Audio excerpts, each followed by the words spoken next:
ನಮಸ್ಕಾರ. ಆಧಾರ್ಶೀಲ ರಾಷ್ಟ್ರೀಯ ಪಠ್ಯಕ್ರಮದ ಸಕ್ರಿಯ ಆಟ ಆಧಾರಿತ ಕಲಿಕೆ ಯೋಜನೆ ವಿಡಿಯೋ ಸರಣಿಗೆ ನಿಮಗೆ ಸ್ವಾಗತ. ಈ ವಾರದ ವಿಷಯ ಮಗುವನ್ನು ಶಾಂತಗೊಳಿಸುವುದು. ಮೊದಲು ನೀವು ಶಾಂತವಾಗಿರಿ. ಮಗು ಹೇಳುವುದನ್ನು ಕೇಳಿ. ಕಣ್ಣುಗಳ ಸಂಪರ್ಕ ಮತ್ತು ಸ್ಪರ್ಶದ ಮೂಲಕ ಅವರ ಅಗತ್ಯಗಳಿಗೆ ಪ್ರತಿಕ್ರಿಯಿಸಿ. ಈ ತಂತ್ರಗಳು ಮಕ್ಕಳನ್ನು ಶಾಂತಗೊಳಿಸಲು ಸಹಾಯ ಮಾಡುತ್ತದೆ. ಬನ್ನಿ, ಈ ವಾರ ನಾವು ಮಕ್ಕಳೊಂದಿಗೆ ಯಾವ ಯಾವ ಚಟುವಟಿಕೆಗಳನ್ನು ಮಾಡಲಿದ್ದೇವೆ ಎಂಬುದನ್ನು ತಿಳಿದುಕೊಳ್ಳೋಣ. ಬನ್ನಿ, ಸೋಮವಾರ ಮತ್ತು ಮಂಗಳವಾರ ಮಾಡಬೇಕಾದ ಚಟುವಟಿಕೆಗಳ ಬಗ್ಗೆ ತಿಳಿದುಕೊಳ್ಳೋಣ. ಬ್ಲಾಕ್ 1, ಸ್ವಾಗತ ಮತ್ತು ಆಟ. ಈಗ ಎಲ್ಲಾ ಮಕ್ಕಳನ್ನು ನಮಸ್ತೆ ಮಾಡುವ ಮೂಲಕ ಸ್ವಾಗತಿಸಿ. ನಂತರ ಸ್ವಚ್ಛತೆ ಪರಿಶೀಲಿಸಿ. ಈಗ ಮಕ್ಕಳು ತಮ್ಮ ಜಾಗದಲ್ಲಿ ಎದ್ದು ನಿಂತು ನಮಸ್ತೆ ಟೀಚರ್ ಎಂದು ಹೇಳುವ ಮೂಲಕ ಹಾಜರಾತಿಯನ್ನು ತೆಗೆದುಕೊಳ್ಳಿ. ಈಗ ಮಕ್ಕಳಿಗೆ ಮುಕ್ತ ಆಟಕ್ಕಾಗಿ ವಸ್ತುಗಳನ್ನು ನೀಡಿ ಆಟವನ್ನು ಆಡಿದ ನಂತರ ವಸ್ತುಗಳನ್ನು ಸರಿಯಾದ ಸ್ಥಳದಲ್ಲಿ ಇಡಲು ಮಕ್ಕಳನ್ನು ಪ್ರೋತ್ಸಾಹಿಸಿ. ಬ್ಲಾಕ್ 2, ಕಲಿಕೆ ಮತ್ತು ಆಟ. ಈಗ ಮಕ್ಕಳಿಗೆ ಕಥೆಯನ್ನು ಹೇಳಿ. ಆಯ್ಕೆ ಮಾಡಿ ಯಾವುದು ವಿಭಿನ್ನವಾಗಿದೆ ಮತ್ತು ಯಾವುದು ಒಂದೇ ರೀತಿ ಇದೆ. ಈಗ ನಾನು ಯಾರು, ಸ್ಪರ್ಶಿಸಿ, ಅನುಭವಿಸಿ ಮತ್ತು ಊಹಿಸಿ ಹೇಳಿ. ಈಗ ಹರಿದು ಅಂಟಿಸಿ ಚಿತ್ರ ಬಿಡಿಸಿ. ಈಗ ನೈಸರ್ಗಿಕ ವಸ್ತುಗಳನ್ನು ಗುರುತಿಸಿ ಮತ್ತು ವರ್ಗೀಕರಿಸಿ. ಬ್ಲಾಕ್ 3, ಪ್ರತಿಬಿಂಬ ಮತ್ತು ಮುಕ್ತಾಯ. ನಂತರ ಹೊರಗೆ ಹೋಗಿ ಮಕ್ಕಳಿಗೆ ಆಟವನ್ನು ಆಡಿಸಿ. ಈಗ ಎಲ್ಲಾ ಮಕ್ಕಳನ್ನು ವೃತ್ತದಲ್ಲಿ ಕುಳಿತುಕೊಳ್ಳಲು ಹೇಳಿ. ಇಂದು ನಾವು ಯಾವ ಯಾವ ಚಟುವಟಿಕೆಗಳನ್ನು ಮಾಡಿದ್ದೇವೋ, ನಿಮಗೆ ಯಾವ ಚಟುವಟಿಕೆ ಇಷ್ಟವಾಯಿತು ಎಂದು ಕೇಳಿ. ಮಂಗಳವಾರ ಇದೇ ರೀತಿಯ ಚಟುವಟಿಕೆಗಳನ್ನು ಆಯೋಜಿಸಿ. ಮನೆಯಲ್ಲಿ ಮೋಜಿನ ಆಟವನ್ನು ಆಡಿಸಿ. ವಿವಿಧ ವಸ್ತುಗಳನ್ನು ಸಂಗ್ರಹಿಸಿ. ಮಗುವಿನ ಕಣ್ಣಿಗೆ ಬಟ್ಟೆ ಕಟ್ಟಿ ಸ್ಪರ್ಶಿಸುವ ಮೂಲಕ ವಸ್ತುಗಳನ್ನು ಗುರುತಿಸಲು ಹೇಳಿ. ಬನ್ನಿ, ಬುಧವಾರ ಮತ್ತು ಗುರುವಾರ ಮಾಡಬೇಕಾದ ಚಟುವಟಿಕೆಗಳ ಬಗ್ಗೆ ತಿಳಿದುಕೊಳ್ಳೋಣ. ಬ್ಲಾಕ್ 1, ಸ್ವಾಗತ ಮತ್ತು ಆಟ. ಎಲ್ಲಾ ಮಕ್ಕಳನ್ನು ಪ್ರೀತಿಯಿಂದ ಸ್ವಾಗತಿಸಿ. ನಂತರ ಸ್ವಚ್ಛತೆ ಪರಿಶೀಲಿಸಿ.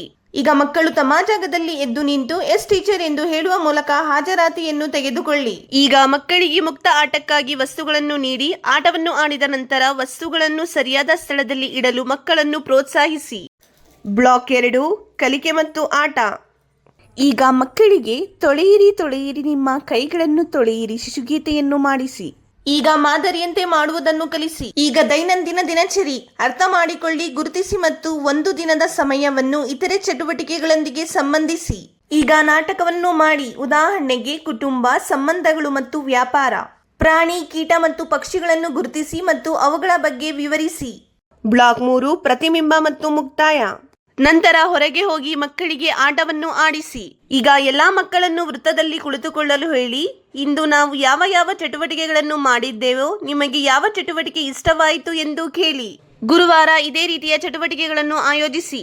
ಮನೆಯಲ್ಲಿ ಮೋಜಿನ ಆಟವನ್ನು ಆಡಿಸಿ. ಮನೆಯಲ್ಲಿ ಲಭ್ಯವಿರುವ ವಸ್ತುಗಳನ್ನು ಬಳಸಿಕೊಂಡು ಚಿಕ್ಕ ಗುಂಪುಗಳನ್ನು ಮಾಡಿ. ಉದಾಹರಣೆಗೆ 2 ಚಮಚಗಳು, 1 ಬಟ್ಟಲು, 3 ಕೆಂಪು ಬಣ್ಣಗಳು ಮುಂತಾದ ವಸ್ತುಗಳನ್ನು ಗುರುತಿಸಿ ಹೇಳಲು ಹೇಳಿ. ಶುಕ್ರವಾರ ಮತ್ತು ಶನಿವಾರ ಮಾಡಬೇಕಾದ ಚಟುವಟಿಕೆಗಳ ಬಗ್ಗೆ ತಿಳಿದುಕೊಳ್ಳೋಣ. ಬ್ಲಾಕ್ 1, ಸ್ವಾಗತ ಮತ್ತು ಆಟ. ಎಲ್ಲಾ ಮಕ್ಕಳನ್ನು ಕಚಗುಳಿ ಮಾಡುವ ಮೂಲಕ ಸ್ವಾಗತಿಸಿ. ನಂತರ ಸ್ವಚ್ಛತೆ ಪರಿಶೀಲಿಸಿ. ಈಗ ಮಕ್ಕಳು ತಮ್ಮ ಜಾಗದಲ್ಲಿ ಎದ್ದು ನಿಂತು ಎಸ್ ಮ್ಯಾಮ್ ಎಂದು ಹೇಳುವ ಮೂಲಕ ಹಾಜರಾತಿಯನ್ನು ತೆಗೆದುಕೊಳ್ಳಿ. ಈಗ ಮಕ್ಕಳಿಗೆ ಮುಕ್ತ ಆಟಕ್ಕಾಗಿ ವಸ್ತುಗಳನ್ನು ನೀಡಿ ಆಟವನ್ನು ಆಡಿದ ನಂತರ ವಸ್ತುಗಳನ್ನು ಸರಿಯಾದ ಸ್ಥಳದಲ್ಲಿ ಇಡಲು ಮಕ್ಕಳನ್ನು ಪ್ರೋತ್ಸಾಹಿಸಿ. ಬ್ಲಾಕ್ 2, ಕಲಿಕೆ ಮತ್ತು ಆಟ. ಈಗ ಮಕ್ಕಳನ್ನು ವೃತ್ತದಲ್ಲಿ ನಿಲ್ಲಿಸಿ ಶಿಶುಗೀತೆಯನ್ನು ಮಾಡಿಸಿ. ನಂತರ ಸಂಖ್ಯೆ, ಉದ್ದ, ಆಕಾರ ಮತ್ತು ತೂಕದ ಆಧಾರದ ಮೇಲೆ ಹೋಲಿಸಿ. ಈಗ ಸ್ಥಳದ ತಿಳುವಳಿಕೆ. ಒಳಗೆ, ಹೊರಗೆ, ಮೇಲಕ್ಕೆ, ಕೆಳಗೆ, ಮುಂಭಾಗ, ಹಿಂಭಾಗದ ವ್ಯತ್ಯಾಸಗಳನ್ನು ಅರ್ಥ ಮಾಡಿಕೊಳ್ಳಿ. ನಂತರ ಚಿತ್ರಗಳನ್ನು ಬಿಡಿಸಿ. ಈಗ ಸಾರಿಗೆಯ ಸಾಧನಗಳನ್ನು ಗುರುತಿಸಿ, ವಿವರಿಸಿ ಮತ್ತು ಹೋಲಿಕೆ ಮಾಡಿ. ಬ್ಲಾಕ್ 3, ಪ್ರತಿಬಿಂಬ ಮತ್ತು ಮುಕ್ತಾಯ. ನಂತರ ಹೊರಗೆ ಹೋಗಿ ಮಕ್ಕಳಿಗೆ ಆಟವನ್ನು ಆಡಿಸಿ. ಈಗ ಎಲ್ಲಾ ಮಕ್ಕಳನ್ನು ವೃತ್ತದಲ್ಲಿ ಕುಳಿತುಕೊಳ್ಳಲು ಹೇಳಿ.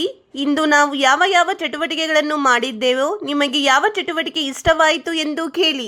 ಶನಿವಾರ ಇದೇ ರೀತಿಯ ಚಟುವಟಿಕೆಗಳನ್ನು ಆಯೋಜಿಸಿ ಮತ್ತು ಈ ಸಿಹಿ ದಿನವನ್ನು ಆಚರಿಸಿ. ಮನೆಯಲ್ಲಿ ಮೋಜಿನ ಆಟವನ್ನು ಆಡಿಸಿ. ಕುಟುಂಬದ ಚಿತ್ರದ ಜೊತೆಗೆ ಸಾಕು ಪ್ರಾಣಿಯ ಚಿತ್ರವನ್ನು ಬಿಡಿಸಲು ಮಗುವಿಗೆ ಹೇಳಿ. ಇಂದು ನಾವು ಮಗುವನ್ನು ಶಾಂತಗೊಳಿಸುವುದು ವಿಷಯದ ಬಗ್ಗೆ ತಿಳಿದುಕೊಂಡಿದ್ದೇವೆ. ಪೋಷಕರಿಗೂ ಸಹ ಈ ತಂತ್ರಗಳ ಬಗ್ಗೆ ಅರಿವು ಮೂಡಿಸಲು ಪ್ರಯತ್ನಿಸಿದ್ದೇವೆ. ಮಕ್ಕಳೊಂದಿಗೆ ಮಾಡಿದ ಚಟುವಟಿಕೆಗಳ ಬಗ್ಗೆ ನಿಮ್ಮ ಅನುಭವಗಳನ್ನು ದಯವಿಟ್ಟು ನಮ್ಮೊಂದಿಗೆ ಹಂಚಿಕೊಳ್ಳಿ. ಧನ್ಯವಾದಗಳು.